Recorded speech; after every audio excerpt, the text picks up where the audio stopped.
Hello everybody, SK commerce classes या YouTube channel मध्ये आपणा सर्वांचं स्वागत. SY BCom कॉर्पोरेट अकाउंटिंग या सब्जेक्टचे आपण खूप सारे MCQ videos, theory lectures, practical problems आपण या चॅनलवर पाहिलेले आहेत. आज या व्हिडिओमध्ये आपण पाहणार आहोत ॲब्झॉर्प्शन ऑफ अ कंपनी हा जो टॉपिक आहे, या टॉपिकवर आधारित काही इम्पॉर्टंट MCQज, जे MCQ आपल्याला परीक्षेच्या दृष्टीने व्हेरी इम्पॉर्टंट आहेत. या व्हिडिओमध्ये तुम्ही जर व्हिडिओ लाईव्ह पाहत असाल तर लाईव्ह चॅटमध्ये तुम्ही तुमचा आन्सर कमेंट करू शकता. अदरवाईज तुम्ही स्वतःच इव्हॅल्युएशन स्वतः करायचं आहे. अशा प्रकारचे खूप सारे व्हिडिओज या चॅनलवर ठेवलेले आहेत. चॅनल सबस्क्राईब करा आणि हे व्हिडिओ तुमच्या मित्रांनाही शेअर करा. चला तर सुरू करूया आजचा video. Absorption of a company part 1 म्हणजे याच टॉपिक वरती आपण आणखीनही काही क्वेश्चन्स पाहणार आहोत.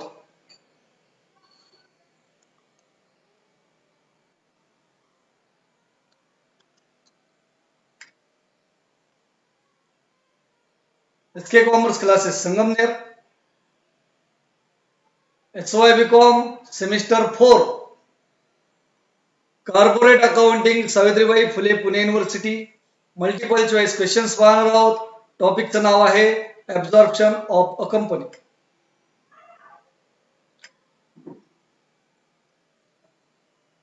क्वेश्चन नंबर फर्स्ट पहा.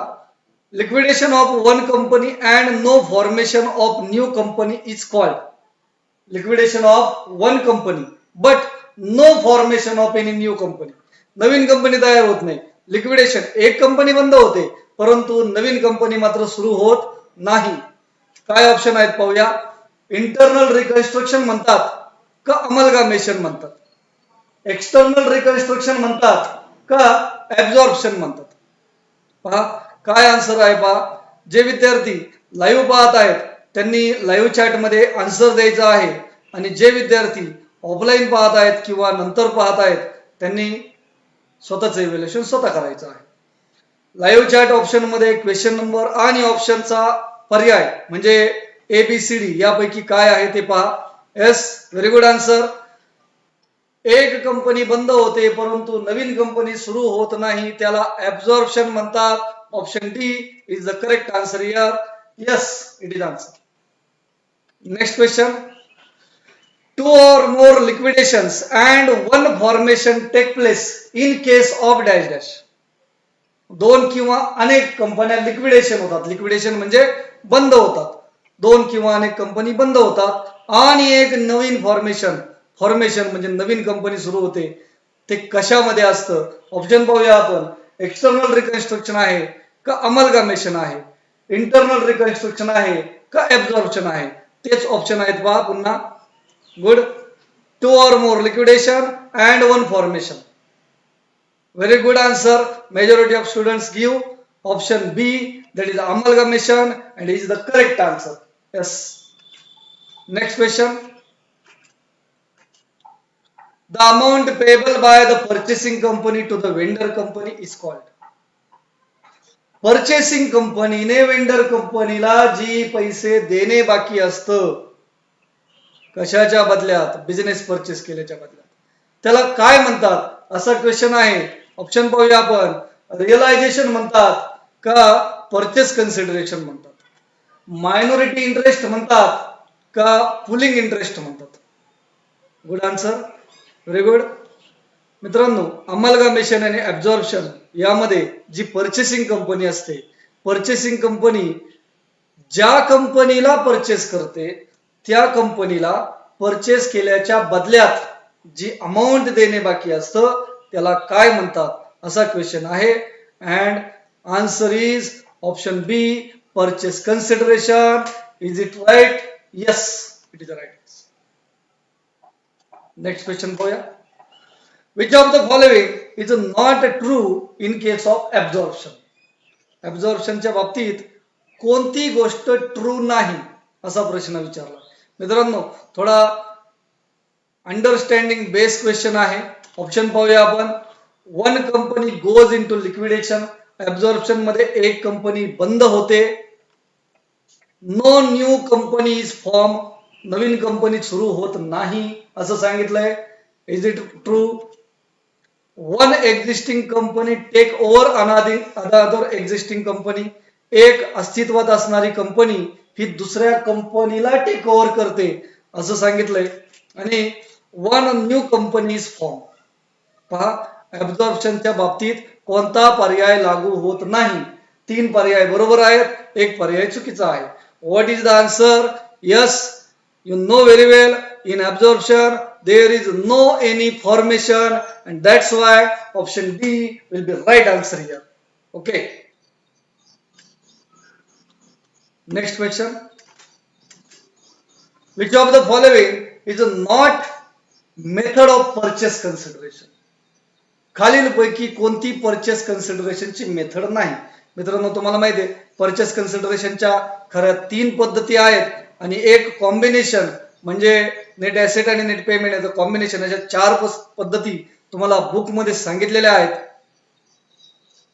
इथे तुम्हाला काय काय ऑप्शन दिलेले आहेत पहा. पुलिंग इंटरेस्ट मेथड म्हटले, नेट ऍसेट मेथड म्हटले, पेमेंट बेसिस मेथड म्हटले आणि लमसम मेथड म्हटले. या 4 पैकी कोणती तरी एक ही परचेस कन्सिडरेशनची मेथड नाही. Yes, very good answer. Option A, pooling interest method is not a method of purchase consideration. This is a method of amalgamation. Yes, you know very well there are 2 methods of amalgamation, pooling interest method and purchase method. Okay, next. In the nature of merger and in the nature of purchase, त्या merger मध्ये pooling interest असतं. ठीक आहे, next question पाहूया आपण. स्क्रीनवर दिसतोय. For the purpose of liquidation assets and liabilities are transferred to. For the purpose of liquidation, liquidation साठी assets and liabilities are transfer to. कुठे ट्रान्सफर होतात ते ऑप्शन पाहूया. परचेसिंग कंपनी अकाउंटला ट्रान्सफर होतात का, रिव्हॅल्युएशन अकाउंटला ट्रान्सफर होतात, कॅश और बँक अकाउंटला ट्रान्सफर होतात का रिअलायझेशनला ट्रान्सफर होतात. लिक्विडेशनच्या वेळेला सर्व ऍसेट्स अँड लायबिलिटीज आपण ट्रान्सफर करत असतो. Good answer, option D, realisation is the correct answer. Okay, next question पाहूया. The difference between value of business and purchase consideration is called. Difference आहे मित्रांनो. ज्या कंपनीने बिझनेस परचेस केला ती परचेसिंग कंपनी असते आणि ज्या कंपनीने स्वतःचा बिझनेस विकला ती वेंडर कंपनी असते.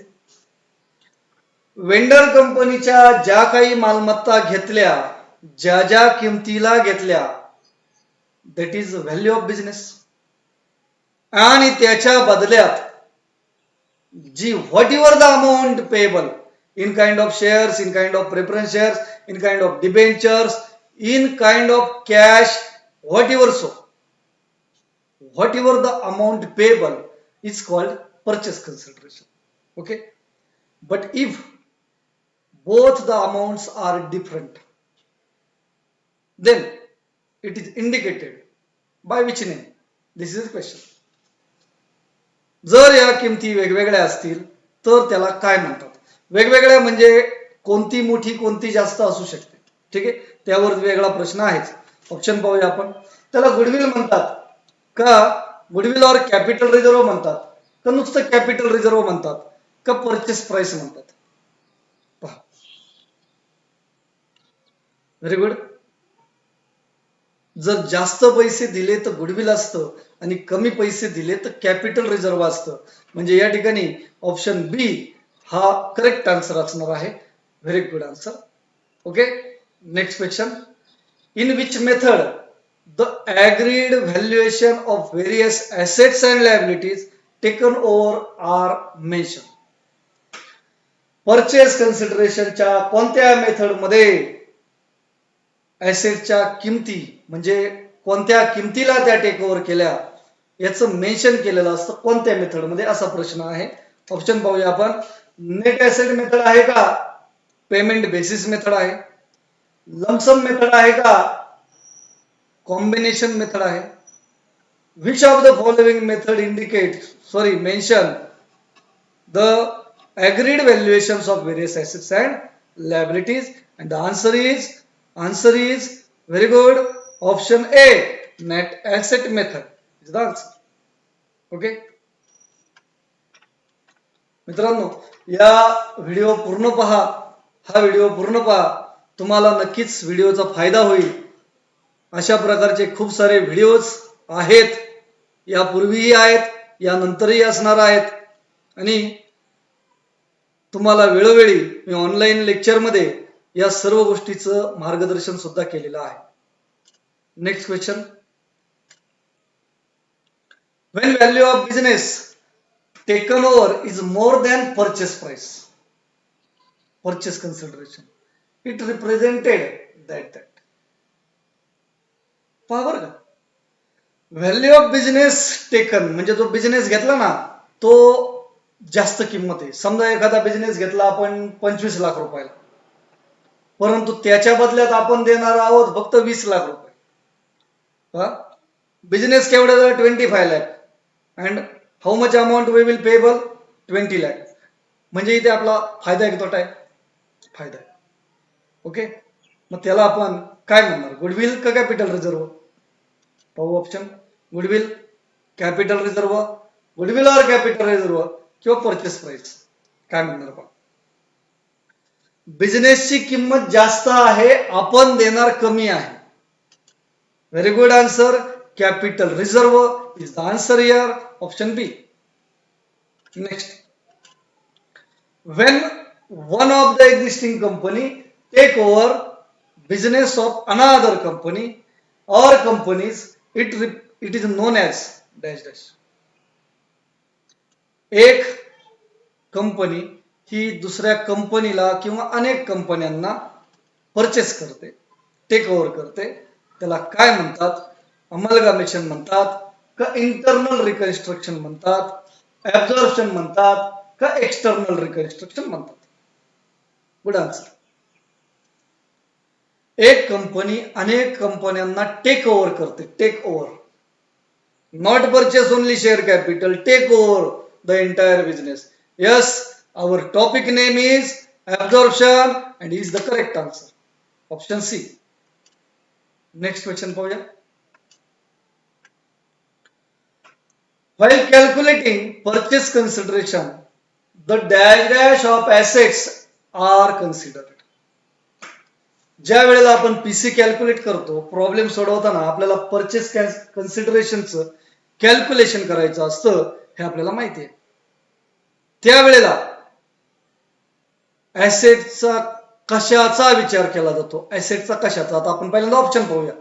मार्केट व्हॅल्यू, यस, कोणत्या व्हॅल्यूचा विचार केला जातो? एव्हरेज व्हॅल्यू, रिवाइज्ड व्हॅल्यू, आणि चौथा ऑप्शन आहे बुक व्हॅल्यू. पहा, पीसीच्या वेळेला ऍसेट आणि लायबिलिटी सुद्धा असू शकतात, त्याच्या कोणत्या किमतींचा विचार केला जातो? Market value, average value, revise value आणि बुक व्हॅल्यू, असा क्वेश्चन आहे. यस मित्रांनो, ज्या वेळेला आपण पीसी कॅल्क्युलेट करतो त्यावेळेला आपण बॅलन्स शीट मधल्या अमाऊंट न लिहिता ऍडजस्टमेंट मधल्या अमाऊंट लिहित असतो, आणि ऍडजस्टमेंट मधल्या अमाऊंट म्हणजे त्या रिव्हॅल्यूड असतात, पुनर्मूल्यांकन केलेल्या असतात, बदललेल्या असतात. ठीक आहे, and that's why your answer is option C, revised value. Yes, is the correct answer. Next question पाहूया. When purchasing company paid purchase consideration, it will be debited to. बरोबर का? पर्चेसिंग कंपनीने परचेस कन्सिडरेशन पेड केलं purchasing कंपनीने, म्हणजे in the books of purchasing company. Purchasing company काय म्हणते? जेव्हा मित्रांनो, जेव्हा आपण कोणाचे तरी पैसे देतो तेव्हा डेबिटला काय करतो? पैसे घेणाऱ्याचं नाव, राईट ना? Very good. Debit the receiver, yes, that is the rule of personal account. मग purchasing company paid purchase consideration satisfy करते, पेड करते. त्यावेळेला debit the receiver, and who is the receiver? Vendor company? No, no, no, no. Liquidator of vendor company. बघूया option. Asset account, business purchase account, cash और bank account आणि liquidator of vendor company. क्या answer रहेगा इसका? Whenever we pay something, debit the receiver, that rule is applied. And who is the receiver here? Very good. Option D. Yes, it is answer. Okay. Next question पाहूया. Asset taken over minus liability taken over is a dash dash. Sir, asset taken over minus liability taken over म्हणजे ज्या वेळेला आपण काय शोधतो तेव्हा हा formula वापरतो. ऑप्शन पहा. गुडविल का कॅपिटल रिझर्व, परचेस कन्सिडरेशन का none of this. Asset taken over minus liability taken, none of दिसचा आन्सर नाहीये, परंतु काय शोधण्यासाठी आपण asset taken over minus liability taken over हा फॉर्म्युला वापरतो. Yes, the good answer is option C, purchase consideration. Yes. Next question पाहूया आपण. Assets and liabilities are transferred to realization account at dash dash. Assets and liabilities ह्या transfer केले जातात रिलायझेशनला. विद्यार्थ्यांनो, you know very well, at the time of liquidation or dissolution, each and every business organization prepare realization account. Realization is the process of converting all assets and liabilities into cash. Okay. Realization he process आहे asset आणि liability convert करण्याची. मग त्या realisation मध्ये ज्या asset आणि liability transfer केल्या जातात त्या काय आहे? ऑप्शन पाहूया. ऍव्हरेज व्हॅल्यू, ओके, व्हॅल्यूज दिलेल्या आहेत.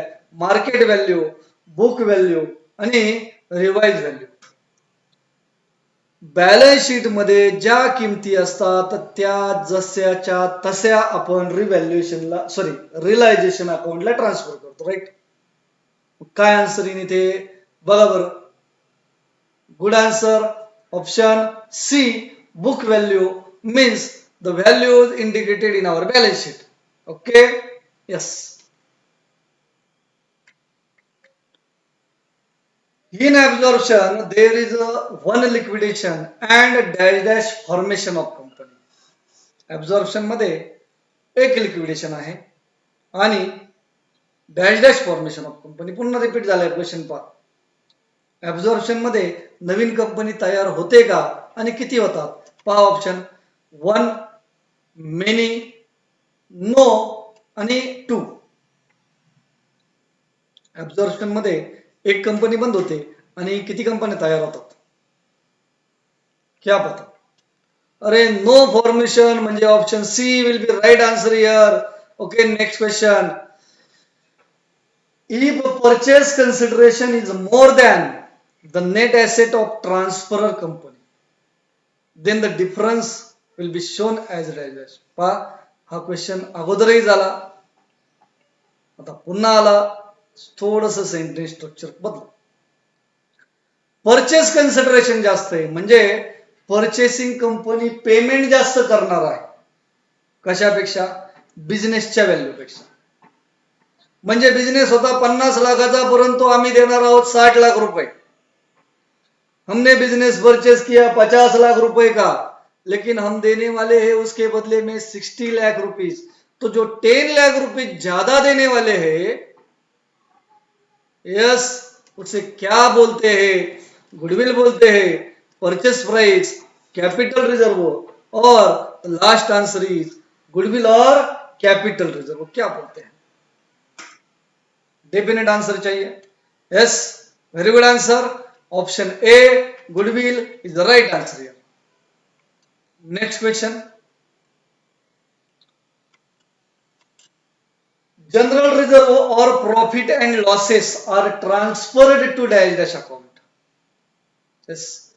At the beginning of problem solving, we needed to prepare various ledgers like realization account, purchasing company account, whatever the receivable from or received from purchasing company, and equity share holder account, debenture holder account, cash और bank account, whatever so on. Okay. जेव्हा जेव्हा आपण हे account काढतो सुरुवातीलाच आपल्याला share capital आणि general reserve profit and loss account हे ट्रान्सफर करायचे असतात. Before transferring all assets and liabilities to the realisation account we need to transfer share capital general reserve. तो हम ये सारा कौन से अकाउंट में ट्रांसफर करते हैं? ऑप्शन देखो, purchasing company account, equity share holder account, preference share holder account या cash और bank account. General reserve profit and loss account हे कोणत्या अकाउंटला ट्रान्सफर केलं जातं असा क्वेश्चन आहे. Yes, very good. General reserve and profit and loss account, these are accumulated profit and shareholders are entitled to receive this all amount. Okay, then the right answer will be option B. Great. Next question. When the purchasing company does not take over particular liability. Okay, जो purchase करने वाली company है वो liability take over नहीं कर रही, हमें सिर्फ असेट चाहिए, लायबिलिटी नहीं चाहिए. Then the vendor company pays that liability. बरोबर आहे. परचेसिंग कंपनीने लायबिलिटीची जबाबदारी घेतली नाही तर वेंडर कंपनी त्या लायबिलिटीचं पेमेंट करते. ओके. जेव्हा जेव्हा लायबिलिटीचं पेमेंट करते तेव्हा it will be debited to dash account. मग लायबिलिटीचं पेमेंट केल्यानंतर लायबिलिटी अकाउंट डेबिट येईल का? नाही. कारण आपण सर्व ऍसेट्स आणि लायबिलिटीज कुठे ट्रान्सफर केलेल्या असतात? यस, ऑप्शन पाहूया आपण. कॅश और बँक अकाउंट का purchasing company account, realisation account का लायबिलिटी अकाउंट. पहा, ज्या वेळेला परचेसिंग कंपनीने पेमेंट केलं, सॉरी टेकन ओव्हर केल्या नाही, त्यावेळेला पेमेंट करते वेंडर कंपनी आणि वेंडर कंपनीने पेमेंट केल्यावर काय एंट्री होईल? Yes, very good. Realisation account debit to cash और बँक अकाउंट. क्वेश्चन मध्ये विचारलं डेबिट काय, तर realisation account and is the correct answer option C. Okay मित्रांनो, मी तुम्हाला प्रश्न विचारतोय पण प्रश्नामध्ये उत्तरासाठी बरेचसे क्लू सांगतो आहे पा. कारण जर प्रश्न समजला तरच त्याचा आन्सर येईल. परीक्षेच्या वेळेस तुम्हाला थोडाफार विचार करता यावा म्हणून मी एवढं एक्सप्लेन करतो आहे. नाहीतर प्रश्न दाखवायचा आणि उत्तर दाखवायचं एवढं सोपं काम असतं, परंतु मी तुम्हाला सर्व एक्सप्लेन करून सांगतो आहे पा. ठीक आहे. ओके, नेक्स्ट क्वेश्चन पाहूया आपण. When liquidation expenses is paid and borne by seller company, then it is debited to dash dash. Seller company. आता सेलर कंपनी म्हणजे ओल्ड कंपनी, ओल्ड कंपनी म्हणजे ट्रान्सफरर कंपनी. लिक्विडेशन, ज्या वेळेला एक company बंद होते तिचं स्वतःचं लिक्विडेशन होतं, लिक्विडेशनचे एक्सपेन्स असतात, सेलर कंपनीने ते पेमेंट केलं. Borne by seller company, seller कंपनीने स्वतःचे पेमेंट केलं स्वतःच्या पैशातून. ज्या वेळेला खर्च केला जातो त्यावेळेला एंट्री काय होते? Cash comes in, cash goes out. Yes, cash goes out. Obviously credited will be cash account और बँक अकाउंट. ओके, म्हणजे क्रेडिट होणार कॅश किंवा बँकला. मग डेबिट कोणत्या अकाउंटला होणार? मित्रांनो, ज्या वेळेला आपलं लिक्विडेशन असतं त्यावेळेला आपण प्रॉफिट अँड लॉस अकाउंट काढतो का? अजिबात नाही. मग प्रॉफिट अँड लॉसच्या ऐवजी दुसरं अकाउंट असतं, त्याला म्हणतात रिअलायझेशन अकाउंट. ओके, आणि you know very well all expenses are debited. एक्सपेन्सचा कोणता बॅलन्स असतो? Debit balance. आणि दॅट्स वाय आन्सर तुम्हीच सांगा. कॅश और बँक अकाउंट डेबिट होईल का क्रेडिट होईल? यस, क्रेडिट होईल. Capital reserve account, realisation account आणि गुडविल अकाउंट. काय आन्सर असेल पहा? Very good answer. Option C is the correct answer. Next question. When the purchasing company bears the liquidation expenses, it will be debited the expenses to dash dash account. It will debit the expenses to dash dash account. Okay. वरच्या प्रश्नामध्ये होतं vendor कंपनीने born केले, seller कंपनीने. 20 नंबरच्या प्रश्नामध्ये आहे liquidation expense कोण बिअर करतंय? Purchasing company. म्हणजे परचेसिंग कंपनीने एक्सपेन्स सुद्धा दिले, म्हणजे एक्स्ट्रा पैसे दिले. बरोबर. आणि जेवढे पैसे एक्स्ट्रा दिले त्याला काय म्हणतो आपण पाहूया. कॅच और बँक का गुडविल, रिअलायझेशन का कॅपिटल रिझर्व, काय म्हणतात? Yes, very good.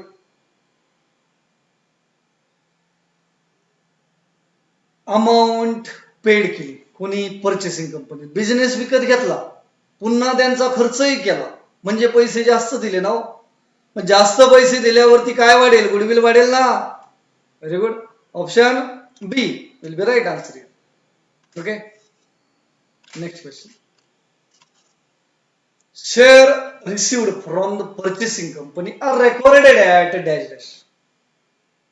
जब भी परचेसिंग कंपनी के पास से डिस्चार्ज होगा पीसी का, उसमें क्या क्या आता है? Equity shares, reference shares, debentures और कैश. इसमें से कुछ भी और any combination of this all. Okay. जेव्हा shares received from purchasing company, purchasing कंपनीकडून काय मिळणार आहे? शेअर्स मिळणार आहे. तेव्हा रेकॉर्डेड ऍट म्हणजे बहुतेक प्राइसचा प्रश्न आहे. ऑप्शन पाहूया.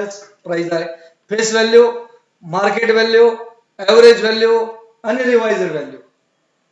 तर कोणत्या किमतीला ते लिहिलं पाहिजे? Very good. ऑप्शन, नवीन कंपनीकडून जे शेअर्स मिळतील, face value, market value, average value का रिवाइज व्हॅल्यू? बरेच विद्यार्थी गोंधळ करतात ऑप्शन बी आणि ऑप्शन डी मध्ये, म्हणजे मार्केट व्हॅल्यू आणि रिवाइज व्हॅल्यू.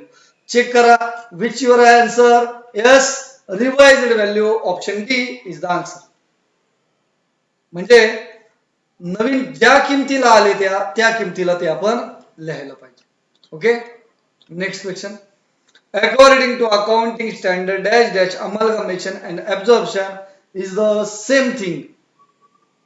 ओके, अमलगमेशनचा अकाउंटिंग स्टँडर्ड कोणता आहे? त्या अकाउंटिंग स्टँडर्ड मध्ये सांगितलेलं आहे का अमलगमेशन आणि ऍब्झॉर्प्शन हे सेपरेट नाही, एकच आहेत, पण ते टॉपिक वेगळे येतात. ओके, अकाउंटिंग स्टँडर्ड नंबर 5, 21, 14 का 10? पहा काय ऑप्शन आहे. Very good. Option C, that is accounting standard 14. Okay, हे तुम्हाला माहिती आहे. तुम्ही जर अकाउंटिंग स्टँडर्ड 14 चा व्हिडिओ पाहिलेला नसेल तर डिस्क्रिप्शन मध्ये त्याची लिंक ठेवलेली आहे, तो व्हिडिओ नक्की पहा. Okay, next question. As per accounting standard 14, purchase consideration is payable to dash dash. Purchase कन्सिडरेशनची अमाऊंट कोणाला देणे बाकी असते? अकाउंटिंग स्टँडर्ड 14 नुसार. पाहूया. लिक्विडेटरला का इक्विटी शेअर होल्डरला, क्रेडिटर्सला का डिबेंचर होल्डर्सला? कोणाला देणे आहे? परचेस कन्सिडरेशनची अमाऊंट ही देणे असती लिक्विडेटरला, आपल्याला माहिती आहे. पण अकाउंटिंग स्टँडर्ड 14 म्हणतं ही अमाऊंट देणे आहे खऱ्या मालकांना. Who is the owner of company? Yes, share holder. And that's why the answer is option B, share holder. Yes, ठीक आहे. Next. India limited purchase consideration is ₹3,20,000. बर. and net asset ₹2,50,000. Okay, business आहे 2,50,000चा, परंतु purchase consideration ठरलं 3,20,000. म्हणजे केवढ्याचा business केवढ्याला घेतला? Sir 2,50,000 का बिजनेस 3,20,000 रुपए को लिया. बराबर. तो यहां पे क्या आएगा? देखो, कैपिटल रिजर्व आएगा 5,70,000 और गुडविल आएगा 5,70,000. कैपिटल रिजर्व आएगा 70,000 या गुडविल आएगा 70,000. क्या है? सोच. बिझनेस केवढ्याचा होता? 2,50,000. आपण दिले किती? 3,20,000. किती जास्त दिले? 70 जास्त दिले. मग त्या 70 ला काय म्हणायचं? गुडविल म्हणायचं ना. मग option D will be right answer. Okay, next question. If the market price of the shares to be given for purchase consideration at the time of absorption, dash dash of the shares is to be determined. Market price दिलेलीच नाही. आता हा theoretical part आहे, practical problem मध्ये असलं येत नसतं. ठीक आहे, मार्केट प्राइस दिलेली नाही आणि त्यावेळेला तुम्हाला कोणती किंमत विचारात घ्यावी लागेल असा प्रश्न आहे. ऑप्शन पाहूया आपण. फेअर व्हॅल्यू म्हटलंय का फेस व्हॅल्यू असते, यील्ड व्हॅल्यू असते का इंट्रिन्सिक व्हॅल्यू असते, काय असतं. मार्केट प्राइस दिलेली नाहीये, ऍब्झॉर्प्शन चालू आहे, परचेस कन्सिडरेशन ठरवायचं आहे, कोणती किंमत विचारात घ्यायची. Yes, very good answer. Intrinsic value option D is the right answer. Yes. Okay, next question. When company purchase the business of another company dash dash company into existence. Simple question आहे. ज्या वेळेला एक company दुसऱ्या कंपनीचा business विकत घेते त्यावेळेला काय dash dash comes into existence, काय अस्तित्वात येतं. ऑप्शन पाहूया आपण. अमलगमेशन असतं का एक्सटर्नल रिकन्स्ट्रक्शन असतं. सर ऍब्झॉर्प्शन असतं का इंटरनल रिकन्स्ट्रक्शन असतं, काय असतं पाहूया. जेव्हा कंपनीने दुसऱ्या कंपनीचा बिझनेस विकत घेतला त्याला आपण ऍब्झॉर्प्शन म्हणतो आणि तोच तर आपला टॉपिक आहे. Okay, next.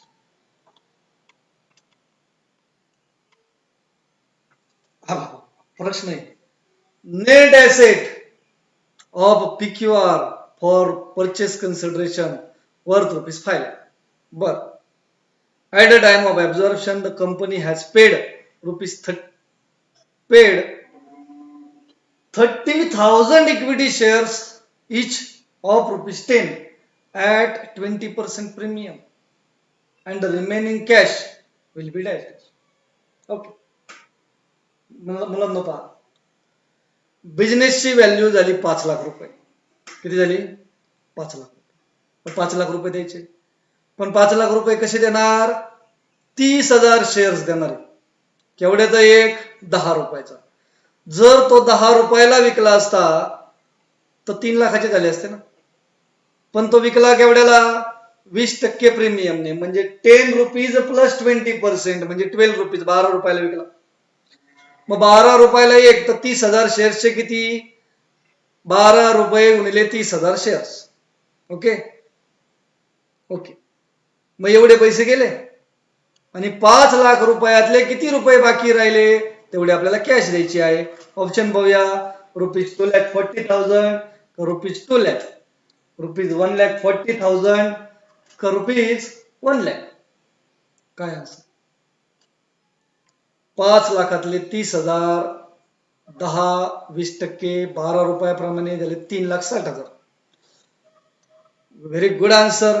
Majority of students given the right option, that is option C, ₹1,40,000. Is it right? Yes, it is right. Next question. When amalgamation is the nature of in the nature of purchase, amalgamation कोणत्या प्रकारचं आहे? In the nature of purchase. Accounting method to be followed is, कोणती accounting method follow केली पाहिजे असं question. Simple. Option बघूया.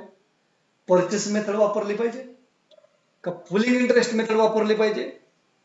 Sir equity method वापरतात का कन्सॉलिडेशन मेथड वापरतात? काय आहे पहा. Purchase method, pooling interest method, equity method आणि consolidation method. Sir in the nature of merger असतं तर पुलिंग इंटरेस्ट असतं, पण in the nature of purchase आहे ना, मग परचेस मेथड इज नाव, म्हणजे option A is the answer. Okay, हा प्रश्न तुम्हाला 3rd सेमिस्टरला सुद्धा होता. ठीक आहे, इथे सुद्धा आहे. ओके, अकाउंटिंग स्टँडर्ड 14 आहे आणि अकाउंटिंग स्टँडर्ड 14 नुसार अमलगमेशन आणि ऍब्झॉर्प्शन हे वेगळे आहेत का एकच आहेत? एकच आहे. मग इथं पण लागू होईल. ठीक आहे, नेक्स्ट क्वेश्चन.